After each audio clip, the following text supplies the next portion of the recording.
In a way, this must be doubly frustrating for you because you've got this enforced break now as a jumps trainer when you personally, your team, yours and Carl's and all the team there, were absolutely flying. Imperial Commander dotted up. You had little Josh has won the Paddy Power Gold Cup, the Beecher Chase with Hello Bud. It's the worst time to stop, isn't it? You were flying.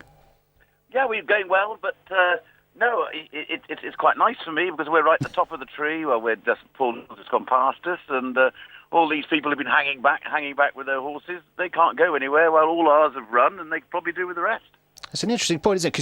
Because as you've often remarked, you get your horses ready to run early to get out before some of the other trainers, and it's work's a treat, isn't it? As you say, it works a treat. If we, people trying to run their horses first time in December and January, weather can often hit. Yes. But as I say, ours have all been out, and most of them have won, thank goodness. Yeah, they have indeed, including the mighty Imperial Commander, the Gold Cup winner, reigning champion Imperial Commander. You must have been delighted with that comeback run. I was absolutely chuffed to bits. Really, really, really chuffed. I know he has his detractors, but we're always going to get that, aren't we? But I don't think he could have done it any better. No, and he got a bit of a cut in the course of that race, as we know. What's the latest on that? How's that going? Well, that's been causing a lot of anxiety and that sort of thing, but really good news today. He had his first canter since then, and the cut didn't. The worry always is it's going to open again, but it didn't open. So we're really, really happy. We think we'll be able to get to Kempton now. Okay, he's had his first canter, as you say, and thank goodness and touch wood, he's come through that okay in terms of that nick that he sustained. Where does that put you? You say you should make it. Is it going to be tight, or have you got time? No. We've got plenty of time. Yeah. The horse is fit as a flea, but before it all happens. So we've definitely got time to get there. The worry is whether the cut you might just nudge it or something and open it again. But okay. All I'm saying is you'd rather it wasn't there. But at the moment, everything's going really well. And he's back on course, which is good news for Imperial Commander. Now, Imperial Commander.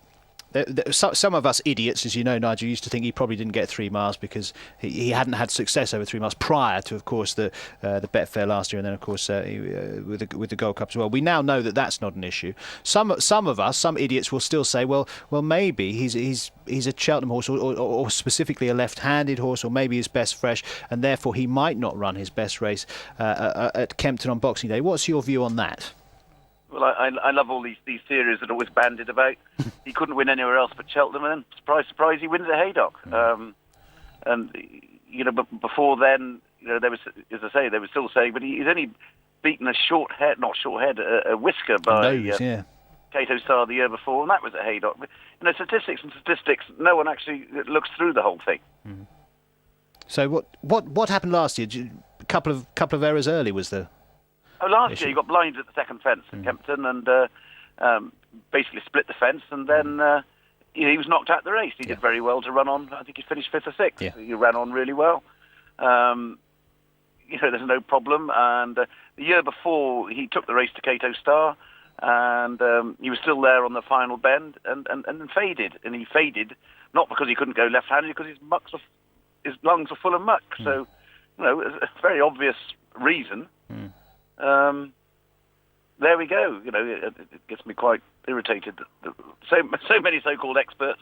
If he jumped out to the left, then there'd be a problem. If he hung to the left, there'd be a problem. He doesn't do any of that. He doesn't mind which way he goes. So it's very similar in a way. That I remember the conversation we had at the start of last season about him, and I was saying, well, does he really stay 3 miles? And you said yes, because look, every time when he'd been beaten over those longer trips, there was another reason for it. It wasn't the trip. And exactly. We're saying the same thing about Kempton. It's not the course. That's not the course. He's quite a.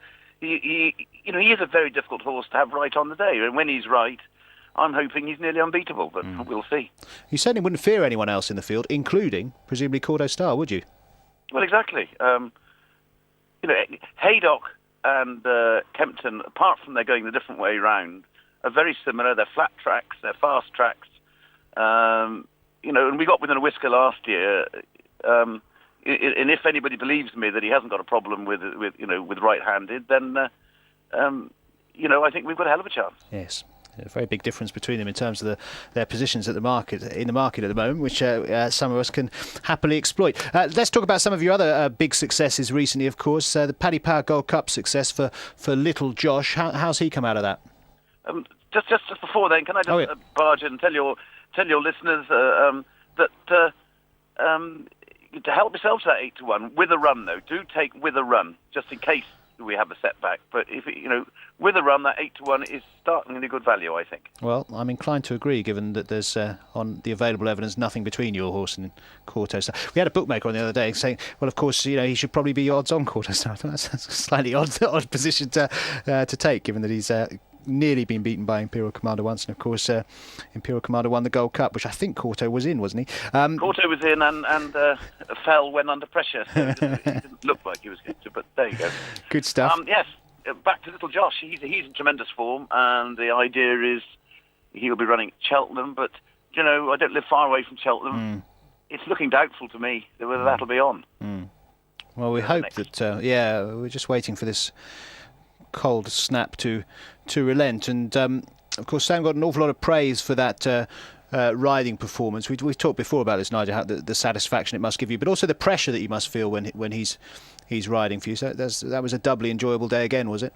Oh, it was a great day. Yes, one of the best.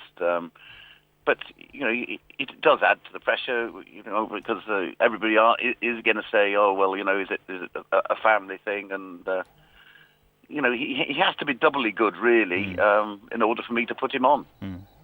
Well, he's living up to it at the moment. And of course, Hello Bud in the Beach. I mean, we know this horse jumps around Aintree, but he's done it again. I mean, has he got another big national run in him?